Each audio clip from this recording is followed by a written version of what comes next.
vamos a empezar con lo que, si recuerdan ustedes, hemos terminado penicilina sódica, ¿verdad? Todas las características, todo. Y la penicilina sódica hemos dicho que es una penicilina de acción rápida, que se utiliza exclusivamente en gente hospitalizada. Hemos visto las indicaciones, las dosis, etc. Bueno, vamos a ver ahora penicilina procáinica, porque esta es de acción intermedia.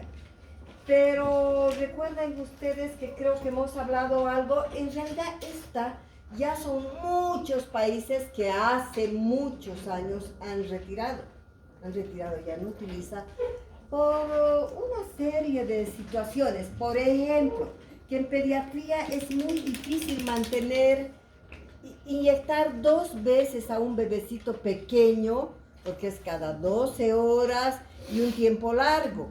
Es muy difícil. Y porque se ha visto también que los metabolitos de la procaína que acompañan a la penicilina fundamentalmente se encontraron muy relacionados con la generación de hipersensibilidad o de reacciones alérgicas a la penicilina.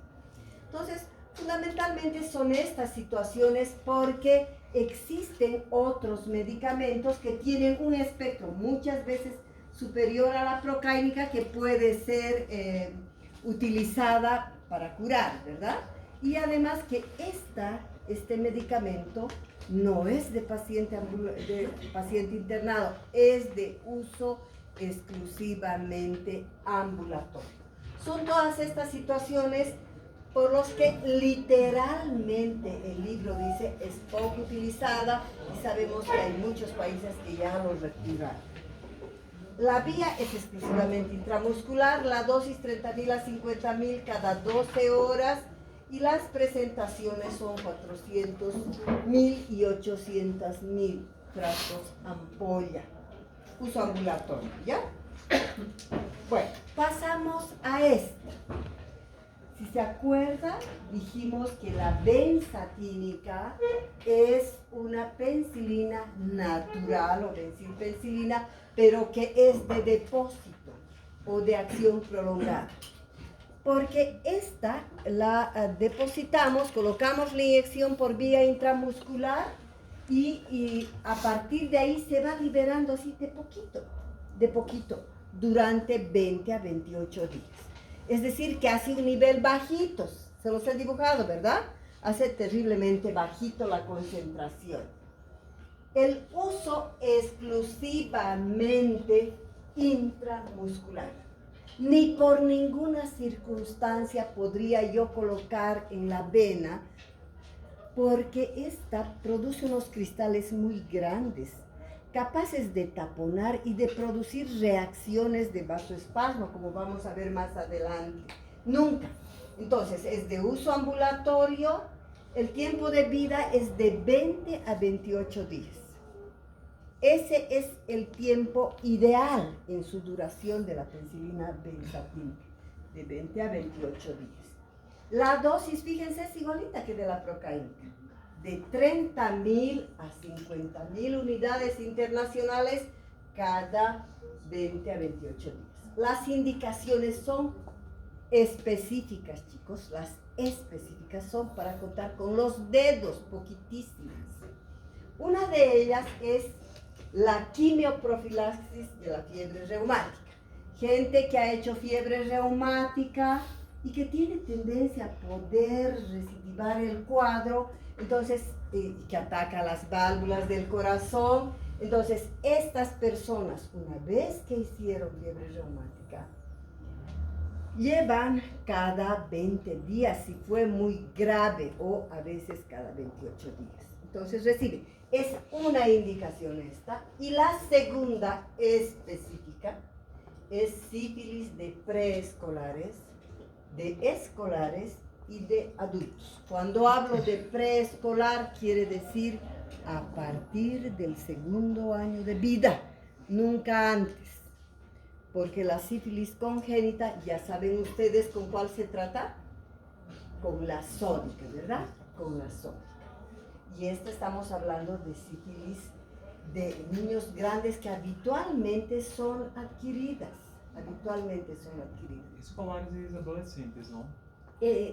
Escolar es de los 6 años de edad hasta los 12.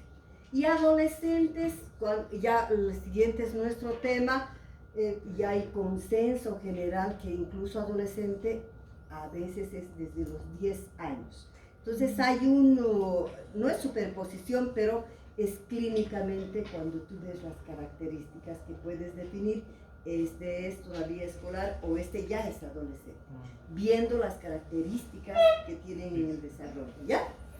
Entonces, esas son. Sin embargo, chicos, fíjense, hay situaciones muy particulares donde no es un pecado administrar la penicilina benzatínica. Por ejemplo, una piodermitis, más si el paciente vive en el campo, no tiene tiempo para venir, hacerse colocar, etcétera, o tienen a disposición ustedes una penicilina benzatínica en vez de un jarabe o cápsula, es una indicación. Una amigdalitis, se puede colocar también una penicilina benzatínica, ¿verdad? No es pecado, pero específicas, les vuelvo a repetir, solo son estas dos situaciones. Las otras son extraordinarias. Efectos adversos. ¿Han escuchado ustedes hablar del síndrome de Nicolau? Sí. Ya. ¿Cómo es este síndrome? Es una degeneración de tejido muscular cuando una inyección que es intramuscular afecta un vaso y ese líquido entra en el vaso. Entonces empieza a ocurrir necrosis. Ya, pero no es degenerativa, papito. Es un proceso agudo muy grave que conlleva cuando se ha colocado por la vía intraarterial esto. Acuérdense ustedes, chicos, que es gracias a la penicilina benzatínica que de estudiantes hemos aprendido que el glúteo lo dividimos en 4 cuadrantes, ¿verdad? Eso hemos aprendido lo primero. ¿Y dónde se coloca la penicilina? ¿En qué cuadrante? Cuadrante superior, externo. Muy bien, es el cuadrante anterior, superior y externo, es este. Porque se supone que por este cuadrante no pasa el paquete vasculonervioso. Sin embargo, no es la regla 100%. Puede haber un paquete aberrante que esté pasando por ahí. Y entonces nosotros pescamos. Esa es la razón porque antes se pensaba que no pasaba por ahí, hace muchos años, colocaban y alguna vez, si no, porque cuando colocamos profunda vamos casi hasta el nivel del hueso, ¿verdad? Y de ahí tenemos que sacar y aspirar. Si entra sangre, no coloco por ninguna circunstancia, porque yo no sé, no me consta que esté o en vena o en arteria. En las dos que entra es grave, pero en la que me produce el síndrome de Nicolau es por ingreso. Esto está mal, es intraarterial. Es intraarterial. Por favor, ¿esto corrigen, chicos? Cuidado que me esté, esto corrige, es intraarterial. Entonces, hemos agarrado una rama, una arteria en el paquete, hemos metido y ahí estos cristales hacen una reacción tan severa que se acompaña, como dice su compañero, de un espasmo sostenido. Un espasmo así de fuerte que me produce necrosis isquémica seguida de amputación. Así de grave es esto. Y esto es frecuente. Y esto, por eso, siempre hay que hablar de este síndrome de Nicolau, ¿ya? Por suerte, ya cada vez en pediatría es menos, queridos, menos. Por eso hay estas otras indicaciones, simplemente las específicas, y no utilizar en una amigdalitis, mejor porque puedo utilizar amoxicilina, eritromicina, cualquiera de esas para el coco. Bueno, hemos terminado las 3 naturales. Ahora vamos a ingresar a las penicilinas de espectro ampliado, es decir, son todas las bondades que tiene la penicilina, además de ampliarse para unos cuantos gram negativos. Y entre esos, fíjense qué importantes gérmenes, el Haemophilus influenza, que hizo estragos el Haemophilus influenza hasta hace poquito, hasta que entró la pentavalente. Antes de la pentavalente, las meningitis en los lactantes por Haemophilus influenza, las otitis, las laringotraqueitis, todo eran por Haemophilus, y era terrible esto. Entonces entra el Haemophilus influenza, agarra estas penicilinas de amplio espectro, a la Escherichia coli, a la Salmonella y a la Shigella. Estos son los gérmenes que responden a estas penicilinas de espectro ampliado. La primera en sintetizarse fue la ampicilina. ¿Ya? Esta se sintetizó más o menos desde finales de la década del 50, pero tuvo una utilización tan masiva, chicos, durante toda la década del 60 y del 70 particularmente. Pero fíjense qué pasaba con esto. Hasta la década, mediados de la década del 80, se pensaba, del 80 para atrás, se pensaba que la mayoría de los gérmenes, tanto de las vías respiratorias, reconocían una etiología bacteriana. Por eso que todos, prácticamente, aún resfriados, recibían antibióticos en esa época. ¿Qué antibióticos? Ampicilina, porque era bioral, ¿ya? Que la mayoría de las diarreas tenían un origen bacteriano. Y también, para todo y para nada, recibían estas ampicilinas. Entonces se hizo un abuso tan grande de esta, porque tal vez no intencionado, porque así estaba descrito, que eran las bacterias las que producían. En cambio, ahora sabemos que la mayoría de los procesos respiratorios son virales, ¿verdad? Y que la minoría de las diarreas reconocen un origen bacteriano. Los menos. Entonces, después de esto, de esta utilización tan terrible que hubo en esa época, muchos gérmenes hicieron resistencia a la ampicilina, por eso que desaparece ya en la década del 80, a finales del 80, porque se hace una serie de cultivos y se ve que la infección urinaria y las diarreas eran resistentes a la ampicilina. Pero nunca perdió su vigencia la ampicilina utilizada por la vía parenteral, es decir, en casos graves. ¿Cuáles casos graves? La meningitis, que ya les he dicho, por el Haemophilus influenza, las septicemias, en neonatos, jamás. Eso hasta ahora, queridos, hasta ahora sigue vigente, pero por la vía parenteral. ¿Ya? Aquí las dosis, fíjense, por vía oral, las vías son vía oral y vía endovenosa. No hay intramuscular. Entonces se da cada 4 a 6 horas, generalmente cada 4 se da en las parenterales, cuando se aplica por vía parenteral. Y cada 6 horas se daba en las parenteral también para el seguimiento, pero vía oral.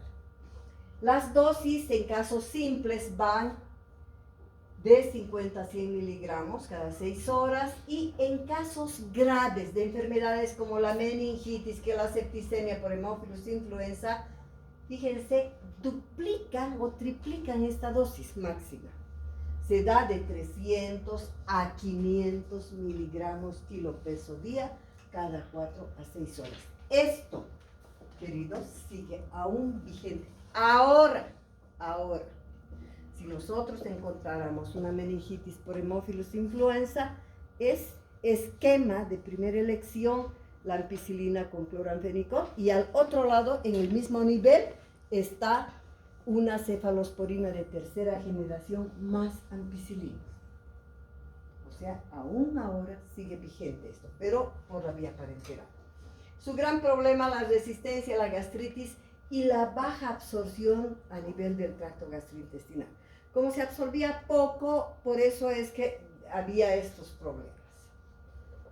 Luego de esta temporada que se usó tanto la ampicilina y se vio mucha resistencia, se sintetizó más o menos a finales probablemente o a mediados del 70 la amoxicilina.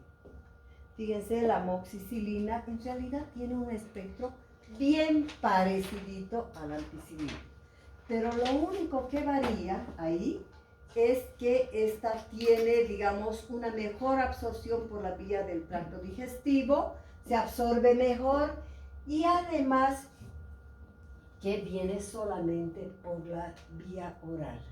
¿Cuándo apareció? Yo me acuerdo que una temporadita apenas apareció, entró la inyectable de amoxicilina. Ustedes ni por asomo ya han conocido, porque ha durado tan poquitito esto, porque no ofrecía ninguna ventaja sobre la penicilina sódica. Lo único que servía era que era extremadamente caro, difícil de encontrar.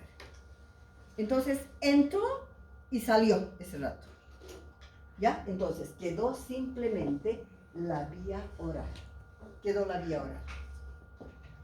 Si aprieto este botón, me sale el... No, ese es una de láser. Acá hay próximo. Este es para el láser. Sí, para el próximo. No, el láser es ese. Pero no sabemos por qué. Listo. La amoxicilina entonces es vía oral y fíjense la dosis, chicos. Ese abanico tan grande de la amoxicilina. Incluso en la literatura clásica podemos encontrar dosis en los más antiguitos que no renuevan mucho, desde 35. Pero en realidad ya nadie utiliza esto. Es mejor que utilicen esta dosis. Si agarro la dosis de la amoxicilina de 50 a 70, yo debo dar cada 8 horas. ¿Ya? Son las dosis más bajas. Pero si agarro dosis máximas de la amoxicilina, 90 a 100, debo dar cada 12 horas. Además, otra cosa, se ha demostrado que cuando uso dosis máximas, la potencia del antibiótico mejora muchísimo. Y ahí entonces surgen, ya hace más de una década atrás, surgen los dúos, ¿no? Amoxicilina dúo, dinamicina dúo, amoval dúo, todos estos dúos donde el jarabe viene de 1 gramo o alguito viene de 800. Entonces son dúos para dar solamente 2 veces al día con estas dosis máximas de 90 a 100. ¿Ya? Entonces esto yo tengo que tener cuidado. Si utilizo dosis bajas cada 8 horas y utilizo las dosis máximas cada 12 horas. Entonces es mejor utilizar esto. Las presentaciones, queridos, ya no utilizan, pues es que antes era la presentación pediátrica de 125 miligramos y de 250. Y era para adultos, para los viejitos era de 500 en jarabito. Y ahora hay... casi nadie utiliza estas presentaciones y utiliza la de 500 y la de 1 gramo. Hay en comprimidos de 500 y de 1 gramo y hay en jarabe de 500 y 1 gramo. ¿Ya?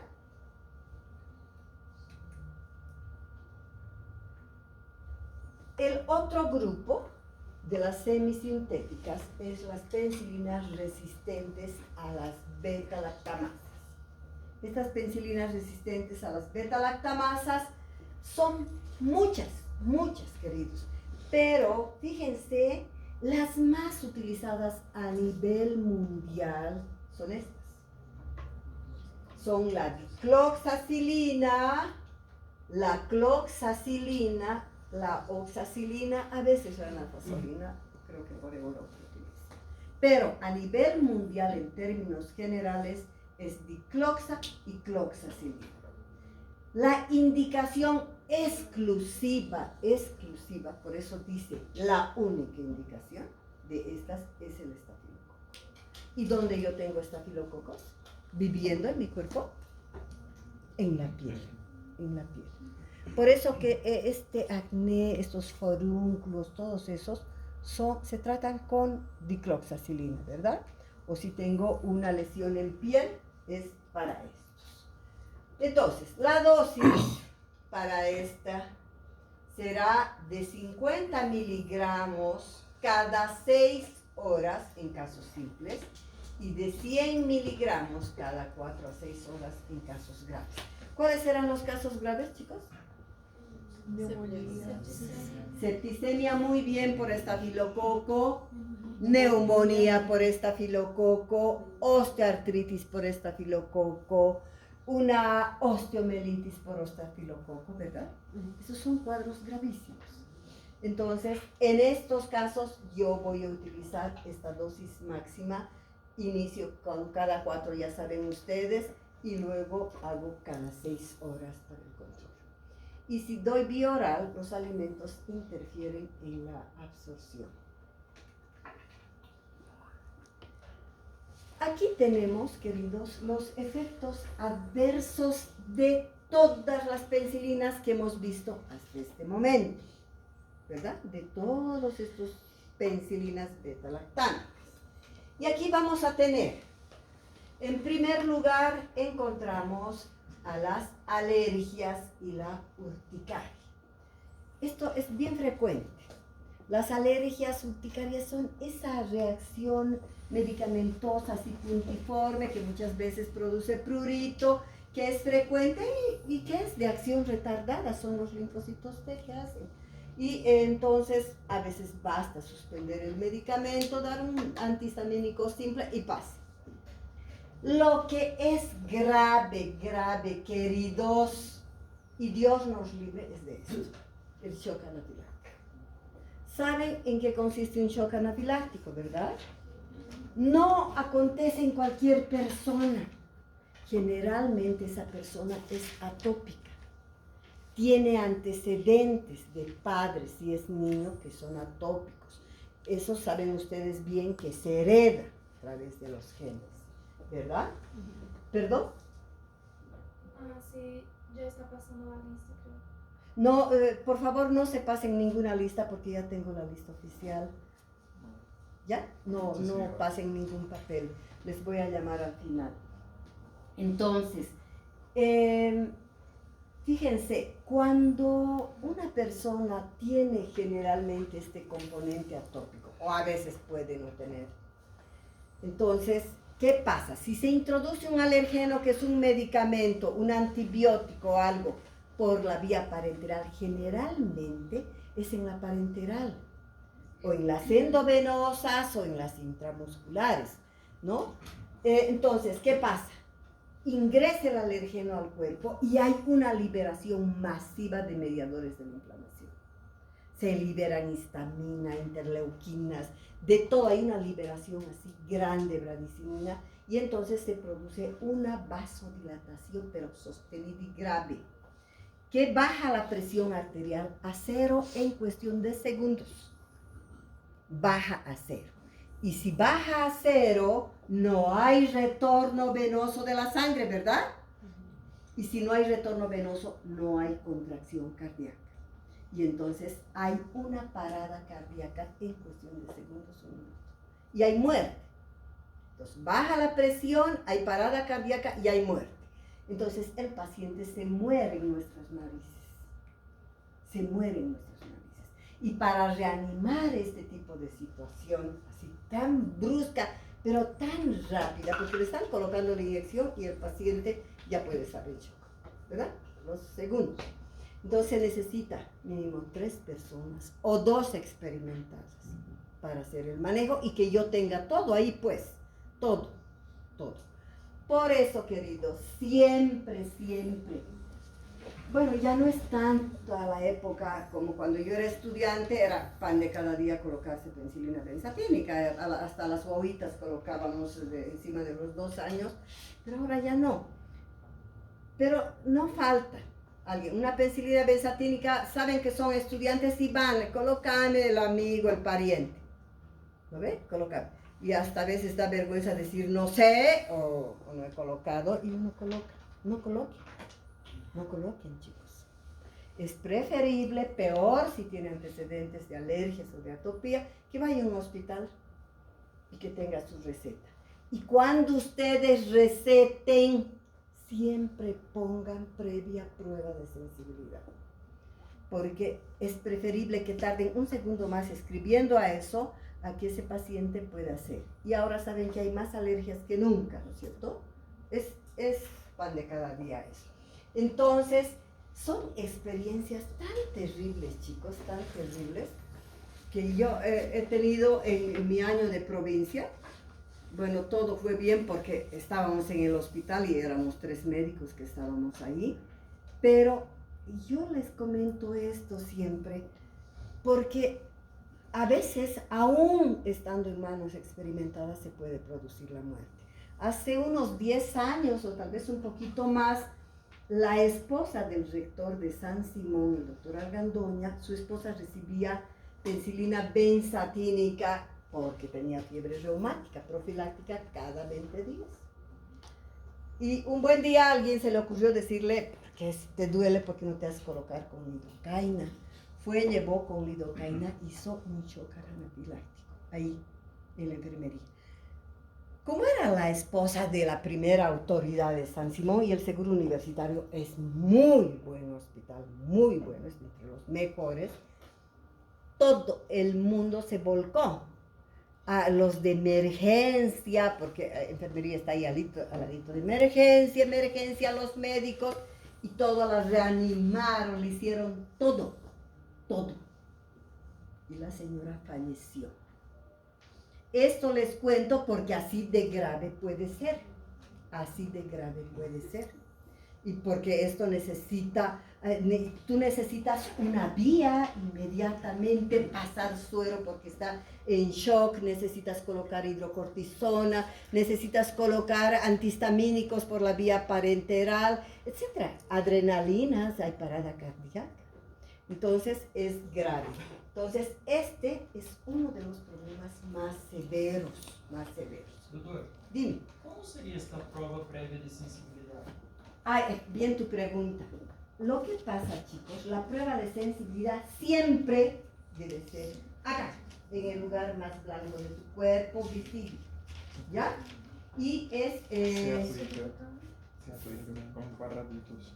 Sí, colocas y es cutánea bien superficial y escasa cantidad.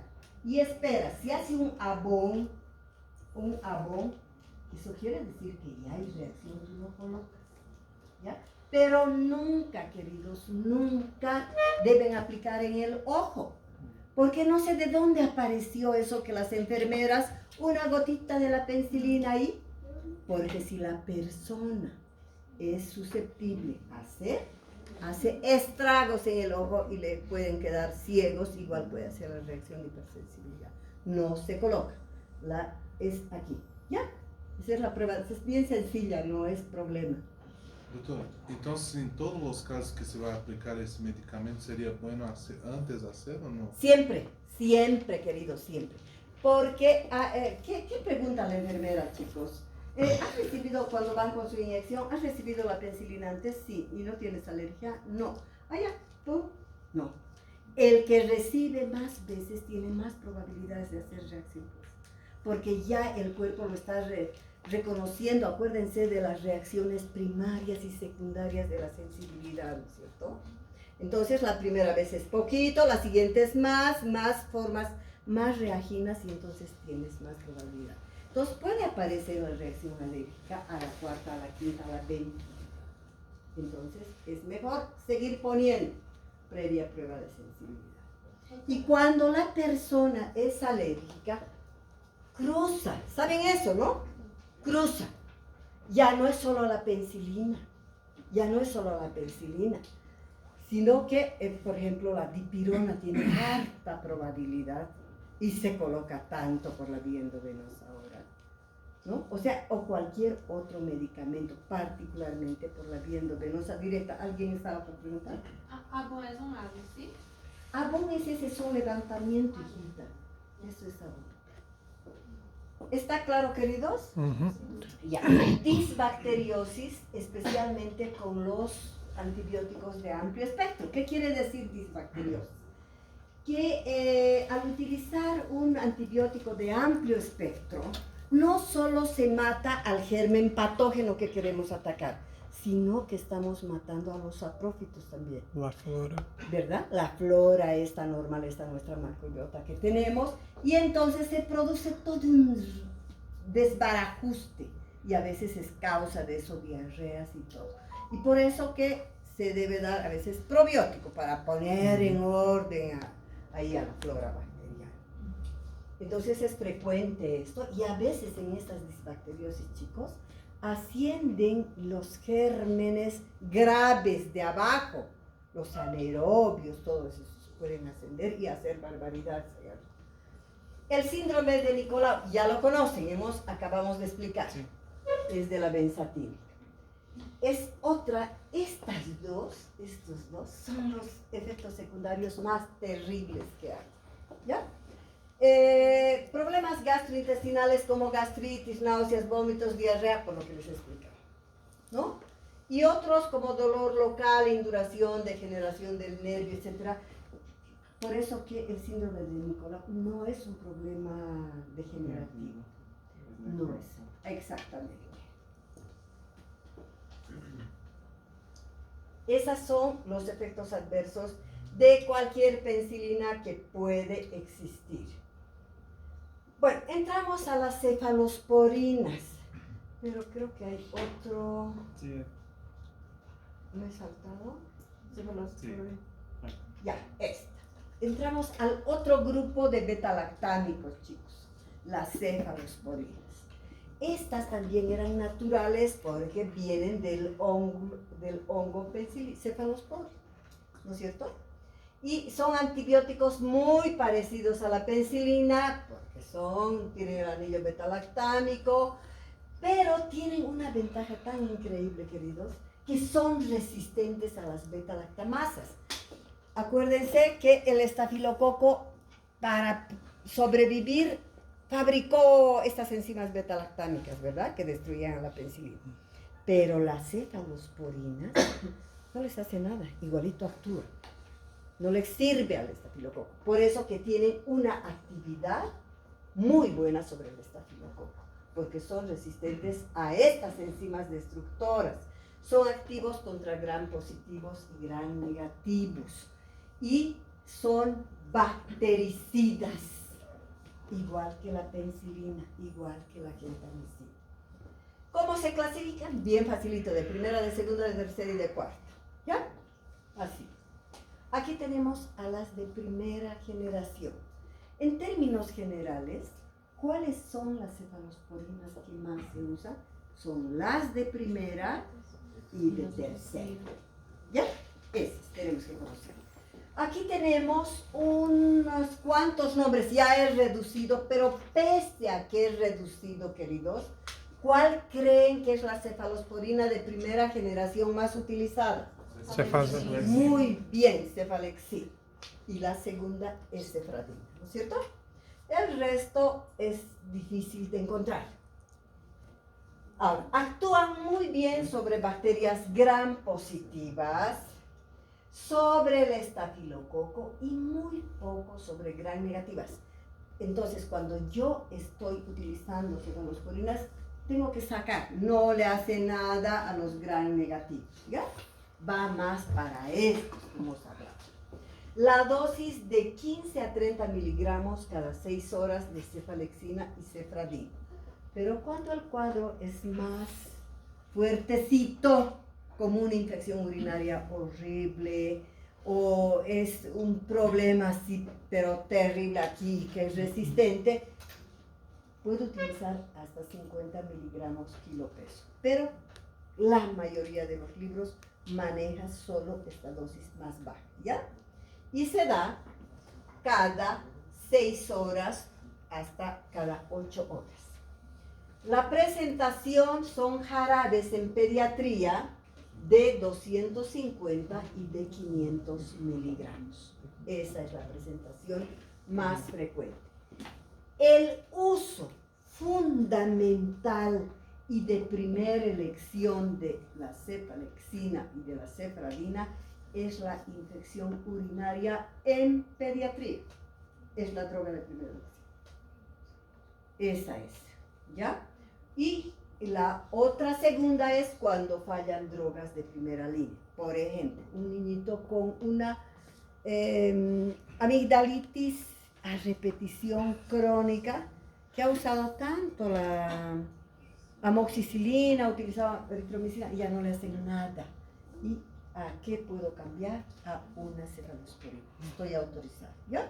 Entonces, para casos de resistencia. Las de segunda generación, esto es lo que dice literalmente el libro, queridos. Son poco utilizados, por no decir no se utiliza, debido a que no ofrecen ninguna ventaja real sobre las de primera generación. Entonces, es difícil conseguir, es caro y no es mejor que la cefalexina o la cefradina. Entonces, esa es la razón por la que nadie utiliza. ¿Ya? Y su opción es igualita de la primera generación. Pero este es el grupo que me tienen que aprender ustedes porque son salvavidas. Y de este grupo de tercera generación, ¿cuál es la más utilizada? Ceftriaxona, ¿creen? Es utilizada. Les voy a matar, no hablen, estaban bien nomás. La cefotaxima es la más utilizada. Y eso en todas partes del mundo. Cefotaxima. Pero casi van de la mano con la ceftriaxona. Pero ustedes vean, si están en la terapia intensiva, generalmente utilizan cefotaxima, porque es cada 6 horas. Yo estoy proporcionando un nivel alto cada 6 horas. Mi paciente está grave porque está en la terapia. ¿Ya? Es la cefotaxima, casi si quieren, de la mano con la ceftriaxona. En definitiva, son los dos de tercera generación más utilizados. Y los que dijeron cefixima, ¿es salvavidas la cefixima?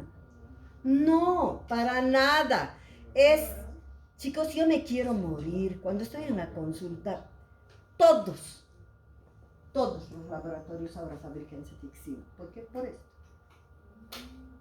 Por esto, porque si yo quiero aprender antibióticos, la primera clase les he dicho, el objetivo, chicos, es que ustedes aprendan a tener un uso racional de los antibióticos, ¿no es cierto?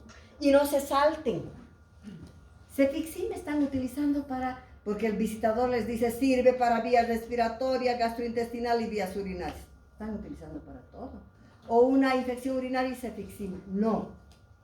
Hay que hacer por pasos. Si yo tengo una infección urinaria, le daré o cefalexina o cefradina. Si me haría resistente, no va bien, puedo utilizar cefixima. Es vía oral, queridos. Entonces no es salvavidas. No es. ¿Ya? Y eso es lo mismo para adultos. El que maneja bien, ¿no? El espectro de estas cefalosporinas de tercera generación, fíjense, aquí es más claro, porque la de primera era más para gram positivos, ¿verdad? Aquí gram positivos, gram negativos y estafilococos. Me agarra bien. Perfecto. Atraviesan muy bien la barrera hematoencefálica, igual que la penicilina sódica. La penicilina sódica me atraviesa muy bien la barrera hematoencefálica. Por lo tanto, esta va en las meningoencefalitis, en el tratamiento de eso.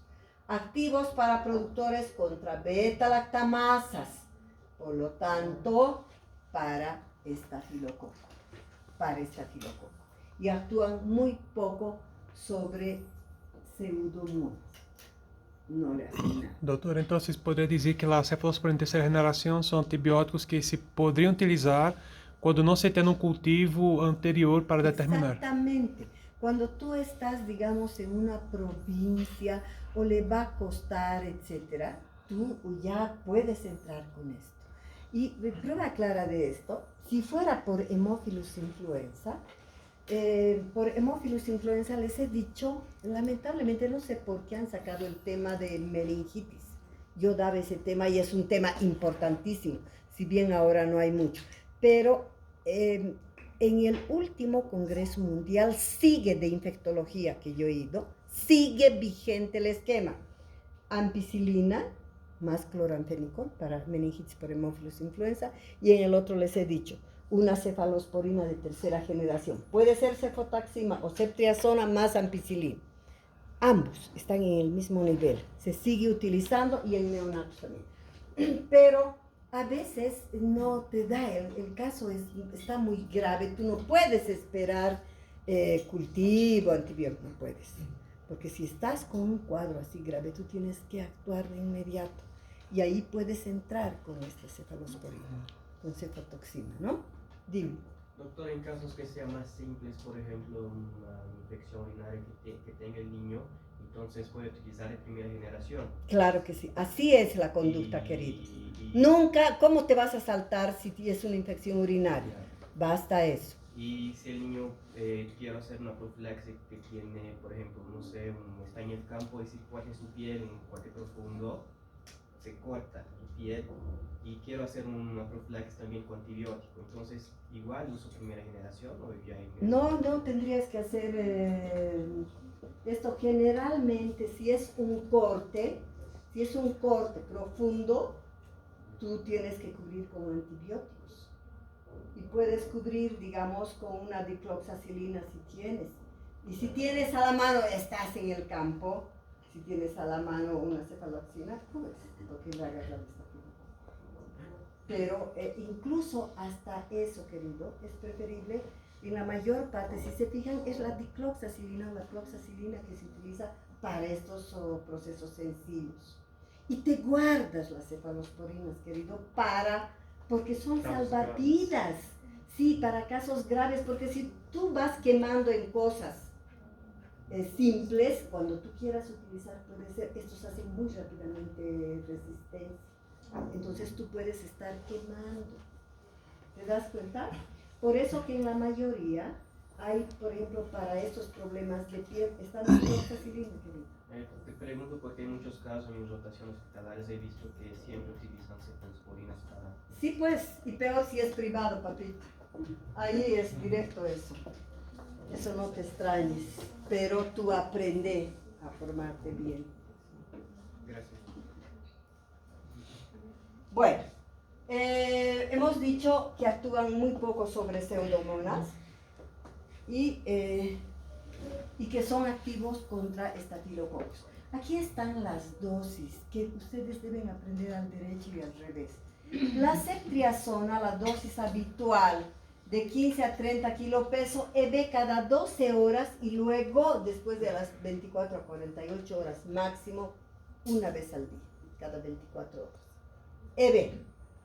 En casos de meningitis, la ceftriaxona de 50 a 100 miligramos kilopeso días cada 12 horas por 2 o 3 días y luego cada 24 horas. ¿Ya? La cefotaxima, que es la más utilizada, habitual, 100 miligramos kilopeso, EB, cada 6 horas, y en casos graves, septicemia, meningitis, 200 a 300 miligramos EB cada 6 horas. ¿Ya? Esa es la forma. No es difícil, esto tienen que aprender, queridos. Estos son dosis pediátricas, ¿ya? Y la cefixima, que puedo utilizar en infecciones del tracto urinario que no responden ya a otros medicamentos, 7.5 a 8 bioral cada 24 a 12 horas.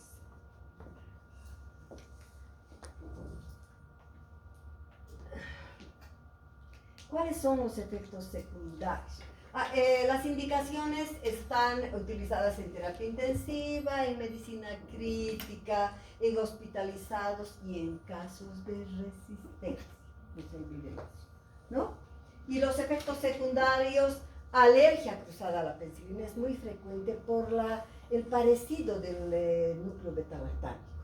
agranulocitosis, granulocitopenia o leucopenia, queridos. Esa es una complicación que no se la conocía bien a la cefalosporina. Y entonces, a veces en el transcurso de estar utilizando las cefalosporinas, los pacientes repentinamente hacían fiebres elevadas y sobreinfecciones. Y no se sabía la causa. Es por esto. Porque se produce agranulocitosis o granulocitopenia o leucopenia. Fiebre elevada, anemia hemolítica y superinfecciones por esta razón.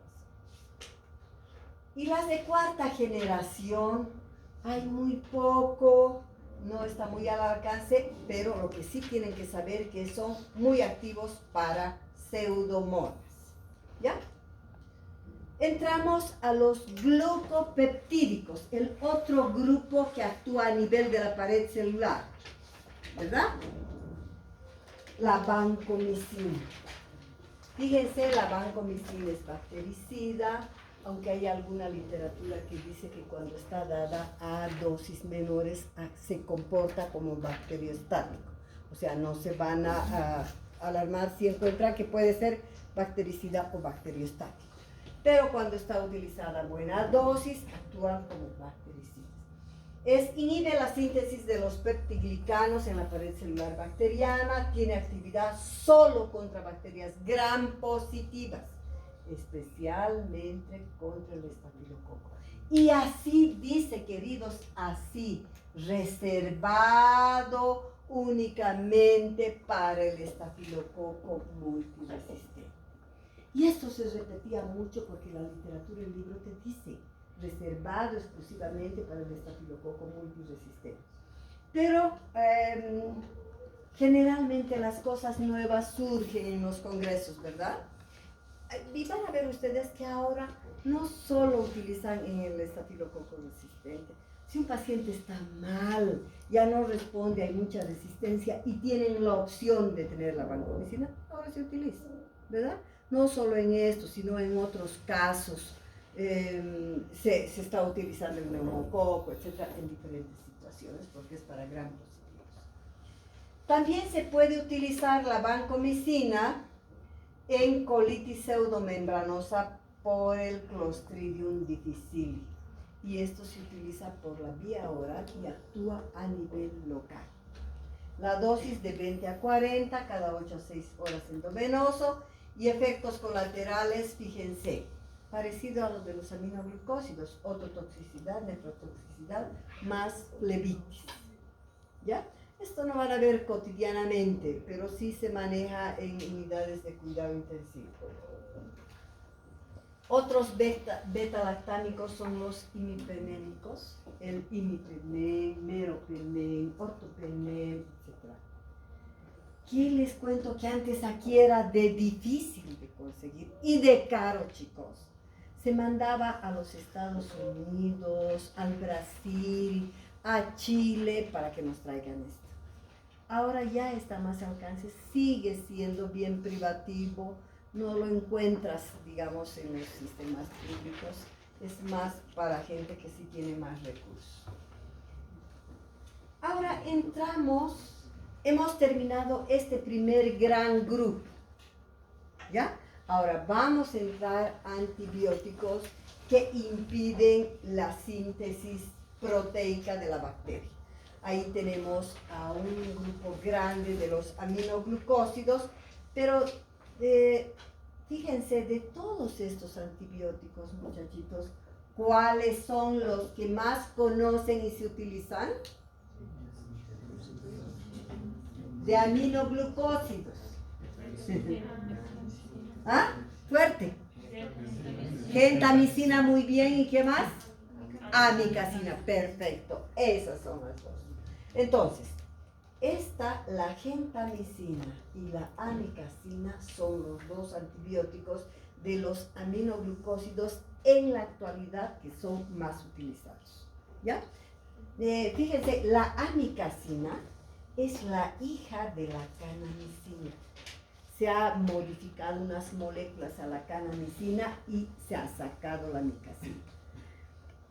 Ahora, la estrepto ya no se utiliza desde hace un año para atrás a nivel mundial para nada. Antes estaba solo de uso exclusivo para la tuberculosis.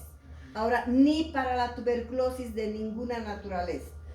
La tobramicina es carísima, más está para gotas. La paromomicina para hacer limpieza de intestinos, poco utilizada. Y la neomicina más para pomadas dérmicas, ¿verdad? Hay neomicina con bacitracina, hay también para estas gotas. De las tetraciclinas, la molécula madre era la tetraciclina y su hija derivada, la doxiciclina para el cólera. El cloranfenicol es otro grupo y los macrólidos, la madre, la eritromicina, le sigue en tiempo de vida la claritromicina, esta que casi no hay, y la acitromicina que ustedes todos lo conocen bien, ¿verdad? Ya. Ahora vamos a hablar de los aminoglucósidos. Em que caso se utiliza a ácido? La citromicina, vamos a llegar ahorita a citro, ¿ya? Los aminoglucósidos. El mecanismo de acción de los aminoglucósidos, ya sabemos que estos aminoglucósidos son generalmente la gentamicina y la micacina exclusivamente para ¿qué tipo de bacterias? Gram negativos, muy bien, para gram negativos. No puedo utilizar para gram positivos, es solo para gram negativos, ¿ya? Se fijan irreversiblemente en el ribosoma 30 de la bacteria. Gram negativos, todos son potencialmente toditos, ototóxicas y nefrotóxicas. Y la más utilizada, genta y amica, esas dos. Solo en la tuberculosis, ahora ya no, esto borde, ya ni en tuberculosis desde hace un año, ni en tuberculosis. Uso tópico y oral, neomicina y paromomicina, como hemos hablado. La dosis de los aminoglucósidos, por lo tanto, vamos a hablar de la genta.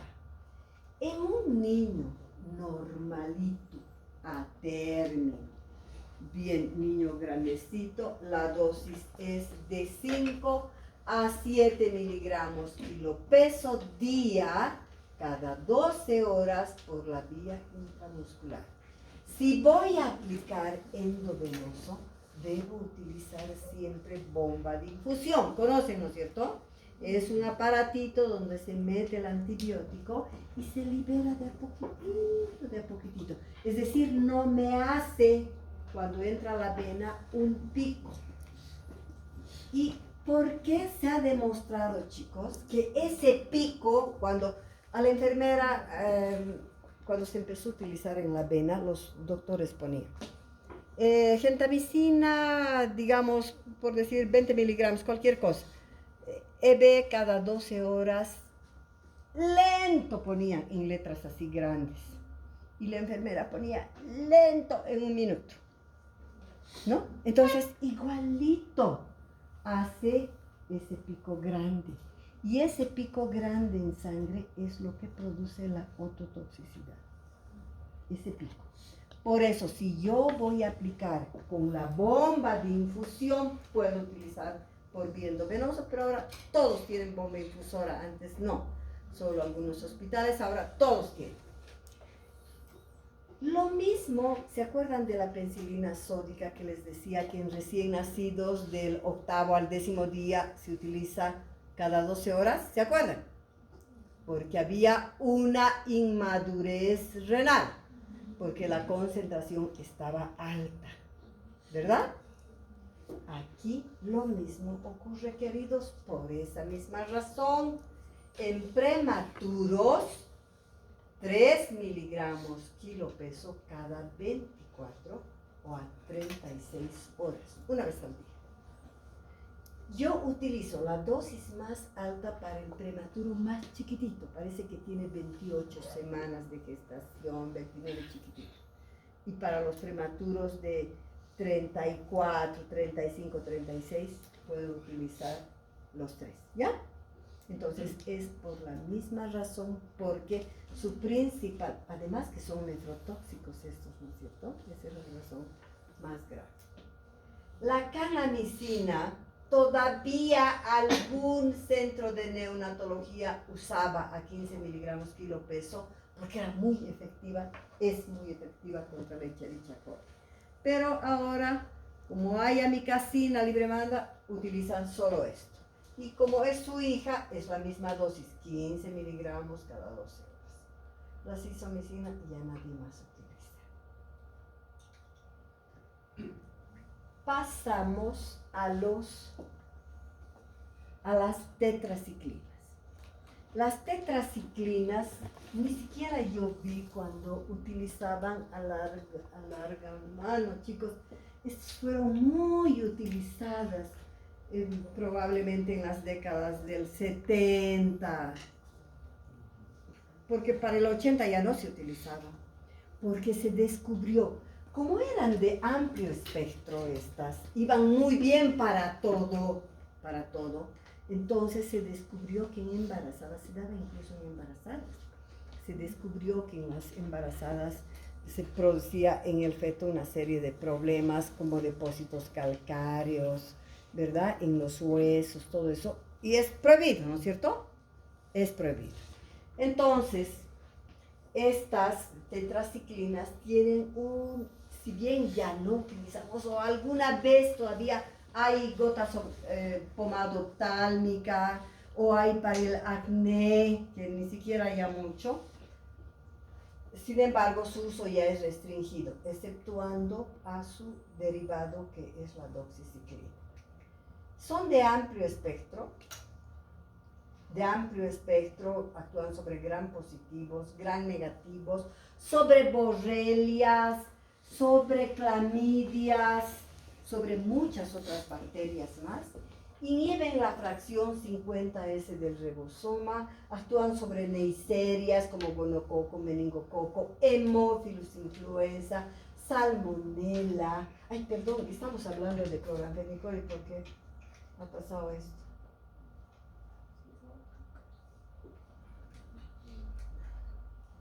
Entonces, estábamos aquí. El ribosoma en niños grandes es capaz de producir acné, se utiliza en el acné, en la clamidia, en el cólera. La tetraciclina a 40 miligramos, que ya nadie utiliza, y la doxiciclina. ¿Cuándo se utilizaba, chicos? En el cólera. En el cólera se utilizaba, cuando faltaba la doxiciclina. Efectos adversos de las tetraciclinas. Contraindicado en niños por presentar depósitos calcáreos en huesos, en dientes, y por producir además problemas de disbacteriosis, pero estos son los problemas más graves: neuritis óptica, fotosensibilidad, síndrome de Fanconi y nefrotoxicidad. Estos son que a veces pueden terminar con la muerte del paciente. La otra cosa, chicos, fíjense que alguna vez por necesidad uno puede tomar una amoxicilina que esté vencida, no pasa nada. Lo único que baja es una miseria su potencia de acción. No les estoy diciendo que utilicen, por si acaso, ¿ya? Pero eso tienen que saber ustedes, que lo que baja es la potencia, nada más, pero no se vuelve tóxica. Lo mismo la eritro. Pero la que se vuelve tóxica es la tetraciclina. Y justamente las pasadas se han descubierto todas estas barbaridades: neuritis óptica, fenómenos de fotosensibilidad gravísimas, Fanconi y nefrotoxicidad. Entonces jamás utilizar una benzina, ¿ya? El cloranfenicol. Cuando les doy este tema, siempre les pregunto a los chicos, y casi siempre la respuesta es la misma: ¿qué opinión les merece el uso del cloranfenicol como antibiótico? ¿Qué opinan? No tengan miedo, protéstenme. ¿Qué opinan del cloranfenicol? ¿Sin opinión? Bueno, no sé por qué no quieren Es hablar. mejor utilizar otros antibióticos porque... ¿Por qué? Eso es lo que responden siempre. Ah, ¿Por qué? porque creo que puede causar más daños, más efectos adversos y tiene otros ¿Como que cuáles? No hay. Ya, a ver, en escúchenme. la sangre. Mira, todos responden lo que tú me estás diciendo, hijita. O sea, ahorita seguro están pensando también tus compañeros, pero no se atreven. El cloranfenicol, chicos, es un señor antibiótico. Es un señor antibiótico que ha mantenido la medicina durante años, décadas y décadas y décadas. Fíjense, les estoy diciendo que incluso ahora está dentro de los esquemas de primera elección para la meningitis por el hemófilos influenza. Era el único que actuaba sobre anaerobios hasta hace bien poquito. Entonces, las cirugías grandes de intestino grueso, todas, en todo el mundo se utilizaba cloranfenicol para los anaerobios, ¿ya? Este medicamento fue satanizado prácticamente por los gringos, porque los gringos probablemente a eso te referías. Los gringos, en lo único que empleaban el cloranfenicol era en la fiebre tifoidea. La escuela americana para lo único que sacaba hasta hace poquitos años era para la tifoidea, para nada más. Porque en su población gringa se descubrió que al utilizar cloranfenicol habían casos, podían producirse aplasia medular. Y es tan grave esta complicación que por eso. Pero se hicieron estudios en el mundo entero y donde se vio que el problema era racial de los gringos. Era de ellos. Solo en su sociedad ocurría. No se dice racial porque no hay razas, estoy hablando mal. Era un problema de etnias de ellos, ¿verdad? Entonces, por eso que los gringos han experimentado absolutamente con todos los medicamentos. Han utilizado ampicilina a grandes dosis, amoxicilina a grandes dosis, cefalosporinas de todo, todo lo que se pueden imaginar. Y no encontraban. Por eso la escuela americana solo está autorizada para la fiebre tifoidea. Hasta que encontraron ¿qué antibiótico encontraron que ataca a la fiebre tifoidea? A la salmonela. Cloranfenicol. Sí, pero no utilizaban, pues. No querían utilizar ellos, porque les producía aplasia. No a todos, sino a unos cuantos, ¿no? Hasta que encontraron ciprofloxacina. La ciprofloxacina, ellos ahora utilizan para la fiebre tifoidea con buenos resultados y por eso que en todas partes ya utilizan eso, ¿ya? Pero ha servido mucho, una barbaridad. Aún ahora se sigue todavía utilizando, porque hay productos antibióticos, por ejemplo, para anaerobios, chicos, que son extremadamente caros y en otros países que no siempre tienen ayuda, ¿no es cierto? Ahí va, se sigue utilizando. Bueno, este es un antibiótico de amplio espectro, agarra gram positivos, gram negativos, inhibe estas fracciones 50S del ribosoma, actúa sobre neiserias, gonococo, meningococo, hemófilos influenza, salmonela y anaerobios, por eso está así en mayúsculas, ¿ya? Sobre todo eso. La dosis en casos simples es 50 miligramos kilo peso cada 6 horas por la vía oral. Pero en casos graves como meningitis, septicemias, todos estos problemas, cirugías grandes, es EB. La otra cosa, chicos, es que el cloranfenicol es el único antibiótico que administrado por vía oral, el único, llega al 100% de su concentración al torrente sanguíneo. Es el único. El 100 llega como si le metieras en la vena.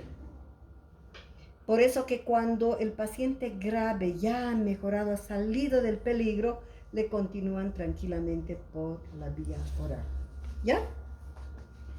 Efectos adversos, el recién nacido tiene efectos adversos, puede producir síndrome del niño gris.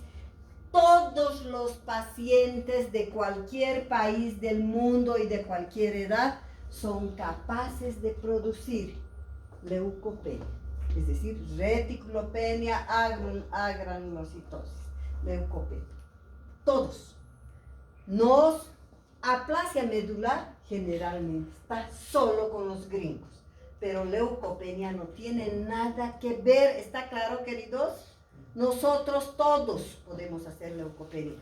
Esa es la razón fundamental por la que nunca se debe superar una dosis máxima de 3 gramos. Ni los adultos. Hasta los más grandes que pesan 200 kilos no pueden ir más de 3 gramos. No pueden. Es dosis tope. No se debe sobrepasar nunca 3 gramos. Y cuando estoy cerca a las dosis máximas, debo hacer seguimiento con hemograma para ver que no se me baje. ¿Ya? ¿Está claro entonces el cloranfenicol? Ya. Los macrólidos. Aquí está la citromicina que voy a preguntar. Los macrólidos, ahí son antibióticos también. ¿Se acuerdan si son de espectro amplio o reducido? La anterior clase hemos hecho esto, o hace rato. Son de espectro reducido, actúan fundamentalmente sobre gram positivos, ¿ya? Pero pueden agarrar un poquito al Haemophilus influenza, agarran bien a la clamidia y a la Bordetella pertussis coqueluche, que saben ustedes que más de 20 años aquí en Bolivia no entró sarampión, no entró nada del país. Pero ahora por efecto de la pandemia, donde muchos niños no se han hecho vacunar, en Santa Cruz han detectado más de 90 casos de tosferina. Y no solo en Santa Cruz, en todas partes. Entonces tenemos que ver bien, ¿ya? Entonces, estos macrólidos, la madre es la eritromicina, chicos. Me voy a sentar bien. La madre es la eritromicina. Y la dosis es de 40 a 50, nadie calcula 50, queridos, 40, todos calculan. A 40 miligramos kilo peso cada 8 y 6 horas por vía oral. No hay parenteral, solo es oral. ¿Ya? La eritromicina debe estar nuevamente en vigencia hace una década y media. Se la sacó por 2 décadas, por 20 años, porque no se conocía en esa época qué pasaba. Los niños presentaban dolores abdominales tan severos que algunos terminaron con laparotomías exploradoras. Y se descubrió después que lo que ocasionaba era una gran gastritis, que les producía tanto dolor. Y como se descubrió que era esto nomás, entonces ahora se recomienda a los padres que den sobre alimentos y no pasa nada. ¿Ya? Esa es la razón. Entonces, nuevamente es buen antibiótico para vía respiratoria. La claritromicina es 15 miligramos cada 12 horas vía oral. Su problema de la claritro, chicos, viene solo en jarabe, no viene otra presentación. Es el costo. El costo es uno de los jarabes más caros que hay. La rocitromicina entró y salió, y la acitromicina es la dosis 10 miligramos kilo peso día cada 24 horas. La acitromicina entró con una patada voladora y decían, hasta ese momento la droga de elección para la otitis, para amigdalitis, faringitis, etc., era moxi, y que había que dar cada 8 horas y por 10 días, y de pronto aparece la citro y dicen, señores, aquí se da una vez al día y por 3 días. Así entró. Después se vio que no era suficiente 3 días, se incrementó a 5 días. Pero no es que dura solo 5 días, sino que mantiene un nivel adecuado y va bajando, incluso hasta el 8º día se encuentran buenos niveles de citromicina. Y se le ha atribuido una serie de bondades a la citromicina y se dice que este es un antibiótico, chicos, inmunomodulador. Es un inmunomodulador porque tiene la capacidad de formar una película que tapiza la vía respiratoria superior, que mejora el batimiento de las vellosidades de la mucosa respiratoria, especialmente de los casos crónicos, donde están cansadas las vellosidades en el asma, en todo esto, y mejora esa vitalidad y las pone trabajando bien. Entonces, es un medicamento muy bueno, razón por la cual se utilizó sin razón durante el COVID, porque después, eso, todo el mundo que sabía algo de medicina sabía que si el COVID es viral, no le hace nada a ningún antibiótico, pero se ha utilizado tanta barbaridad durante el COVID, chicos, tanta cosa monstruosa se ha utilizado. Pero bueno, esta era lo menos tóxica, digamos, pero no sirve para nada para el COVID, ¿no es cierto? Y esto es demostrado. Generalmente, aquí en todas las infecciones de la vía respiratoria superior, y es de primera elección si es otitis, por ejemplo. ¿Ya? ¿Tienes alguna otra pregunta sobre la cito? Entonces es para vía respiratoria superior, generalmente para gram positivos y muy buena para la otitis. ¿Ya? De entrada puedes meter esto.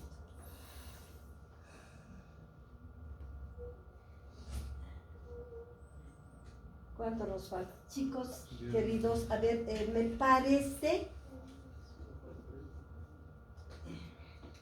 parece, ya nos quedan 2 diapositivas nada más.